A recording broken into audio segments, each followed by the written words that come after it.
आप सभी का आज की इस क्लास में स्वागत है।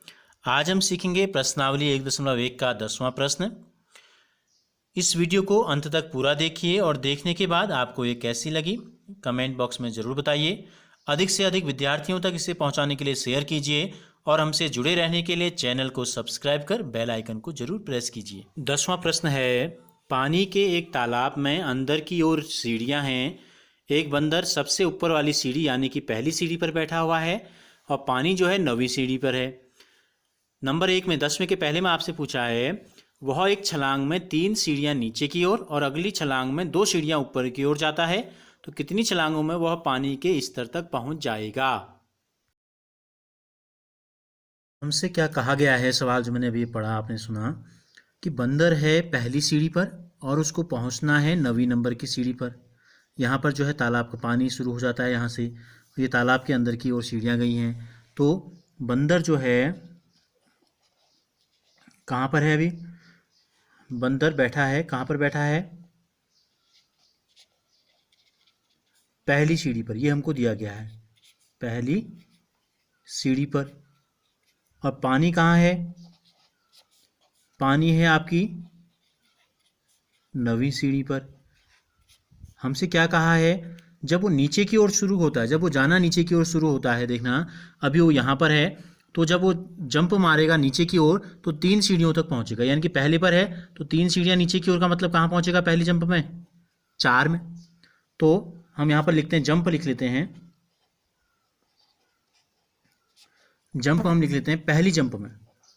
अभी है कहाँ पर, वो पहली सीढ़ी पर है। पहली जंप में वो पहली सीढ़ी पर पहले था, उसने 3 कदम नीचे की ओर गया तो कहाँ पहुँच गया पहले जंप में, 4 कदम।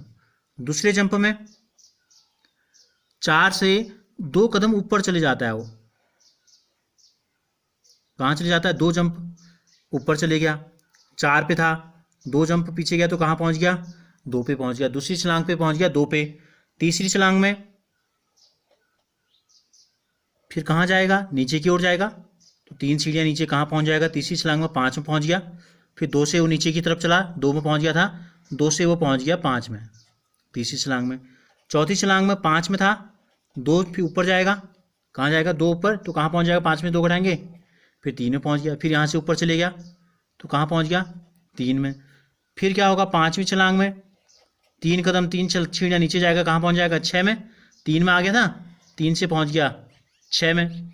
छठी छलांग में 6 से जंप मारेगा ऊपर की तरफ तो पहुँच जाएगा 4 में। 6 से ऊपर की तरफ से गया तो 4 में पहुँच गया। फिर 4 से पहुँच जाएगा 3 कदम नीचे तो 7 में। 7वीं छलांग में 4 धन 3 7 में हो गया। फिर 8वीं छलांग में 7 से 3 कदम ऊपर जाएगा, कहाँ जाएगा, 2 कदम ऊपर की ओर जाता है तो पहुँच जाएगा 5 में।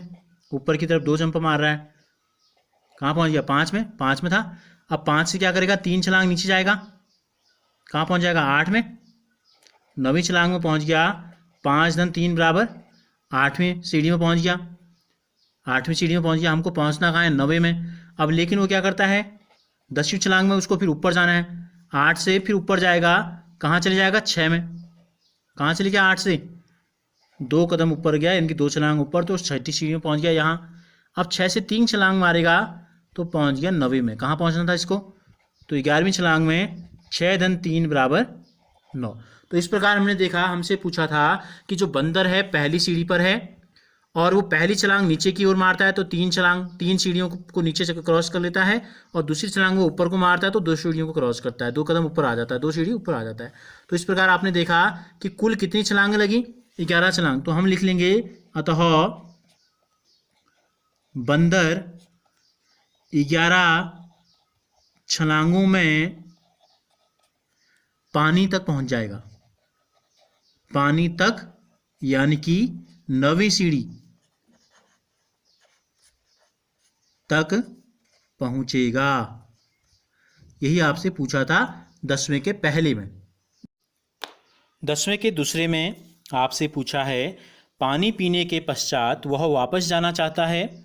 इस कार्य के लिए वह एक छलांग में 4 सीढ़ियाँ ऊपर की ओर और अगली छलांग में 2 सीढ़ियाँ नीचे की ओर जाता है। कितनी छलांगों में वह वापस सबसे ऊपर वाली सीढ़ी पर पहुंच जाएगा। तो दूसरे में अब वो कहाँ से 9वें से शुरू किया उसने, यहाँ हम लिख लेते हैं छलांग। कितनी छलांग में पानी पी के अब वो वापस उसको पहुँचना है, पहली छलांग, दूसरी, तीसरी, चौथी, जितनी भी आएंगी नीचे वो देख लेंगे। अब पहली छलांग में अभी वो पहले देखो है कहाँ पर है, 9 पर है। हमने पहले वाले सवाल में क्या किया था, जब वो नीचे की ओर आया था, हमने पहले वाले सवाल में जब वो नीचे की ओर आया तो हमने प्लस साइन लिया, और जब ऊपर की ओर गया तो माइनस साइन हमने लिया था। इसमें हम क्या करते हैं, क्योंकि उसको जाना ऊपर की ओर है, इसमें उसको नीचे पहुंचना नीचे था तो प्लस हमने किया था। अब वो इसमें ऊपर जाना है, उसको पहुंचना कहाँ है, ऊपर, तो हम क्या करेंगे, सेम चीज़ है, ऊपर वाले को यहाँ माइनस लेंगे और नीचे वाले को प्लस हम यहाँ ले लेंगे। तो पहली छलांग में अब क्या कहा उसने, पहली छलांग जो ऊपर की ओर जाता है वो कितने जाता है, 4 छलांग। तो 9 पर था, 9 से कितना हो गया, 9 से 4, यानी कि वो 5वीं सीढ़ी में पहुंच गया पहली छलांग में। दूसरी छलांग में उसकी आदत क्या है, वो नीचे की ओर आएगा तो नीचे को हम प्लस लगाएंगे, कितनी, 2 छलांग, 2 सीढ़ी को क्रॉस करता है तो कहाँ पहुँच गया, फिर 7 में पहुँच गया। तीसरी छलांग में 7 से स्टार्ट करेगा, ऊपर की ओर जाएगा, 4 सीढ़ियाँ क्रॉस कर ली उसने, 7 में से 4 घटाओ, यानी कि तीसरी सीढ़ी पर पहुँच जाएगा। और चौथी छलांग में फिर क्या है उसकी आदत, 2 नीचे को आता है तो 3 2, यानी कि अब 5वीं सीढ़ी पर पहुंच गया। 5वीं छलांग में वो 5 में है अभी, अब वो क्या करेगा, ऊपर की ओर जाएगा, 4 सीढ़ी क्रॉस करेगा तो 5 में से 4 गया 1, यानी कि कहाँ पहुंच गया, वो 1 पर पहुंच गया। पहले वाले में चला कहाँ से था, 1 से चला था, 11 छलांगों के बाद कहाँ पहुंचा, तालाब तक, पानी तक। अब पानी से 9वें से स्टार्ट किया, कहाँ पहुंच गया, उसके टॉप में पहुंच गया, यानी कि 1 पर। तो कितनी छलांगें हैं, 5 छलांगें। तो हम आप लिख लेंगे यहाँ पर, अतः बंदर 5 छलांगों में तालाब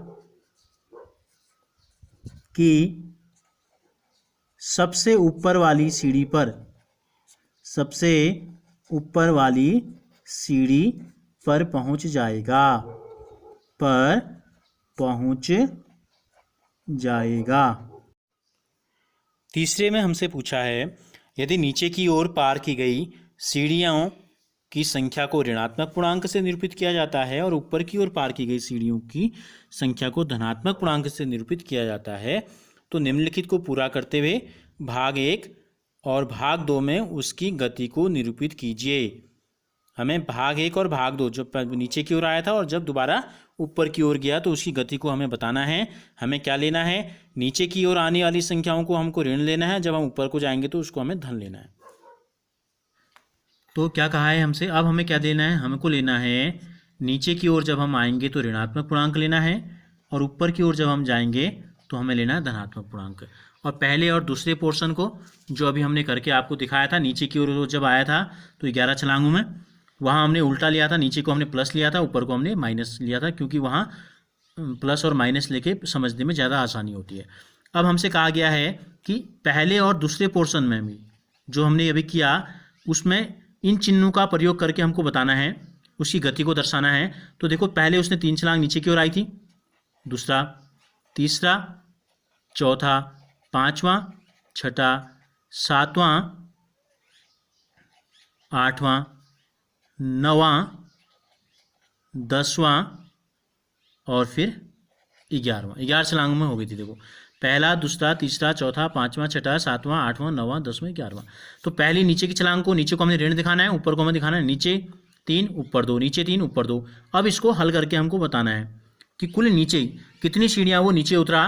तो देखो ऋण 3 धन 2 कितना होता है, ऋण 3 धन 2 होता है, एक धन में एक ऋण में, तो बड़े में से छोटे को घटा देते हैं, चिन्ह आता है बड़ी संख्या का, तो ऋण 1 इसका उत्तर आया। इन दोनों को हल किया, ऋण 1 आया। इन दोनों को हल करेंगे तो ऋण 1, इन दोनों को हल करेंगे ऋण 1, इन दोनों को हल करेंगे तो ऋण 1, इन दोनों को हल करेंगे तो ऋण 1। अब बचा क्या, ऋण 3। इस सब ऋण में है तो ऋण वाली संख्या जुड़ जाती हैं और चिन्ह आता है ऋण का, तो जोड़ो 3 1 4 1 5 1 6 1 7 1 8, तो ऋण 8। तो पहले वाले का जो उत्तर आया ऋण और धन में इसको दर्शाने के बाद कितना आया, ऋण 8।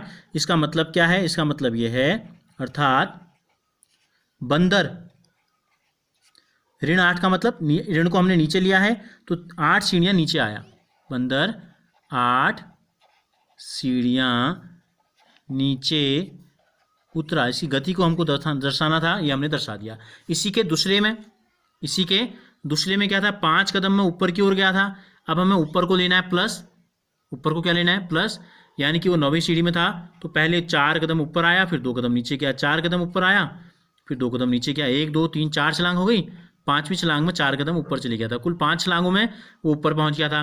तो देखो 4 में से 2 घटाओ, धन 2, 4 में से 2 घटाओ, धन 2 और धन 4, तो कितना हो गया? 3 के 3 धन में जोड़ देंगे धन, 4 2 6 2 8। तो इसका मतलब क्या है? वो 8 सीढ़ियाँ नीचे उतरा था। इसका मतलब ये है कि वह 8 सीढ़ियाँ,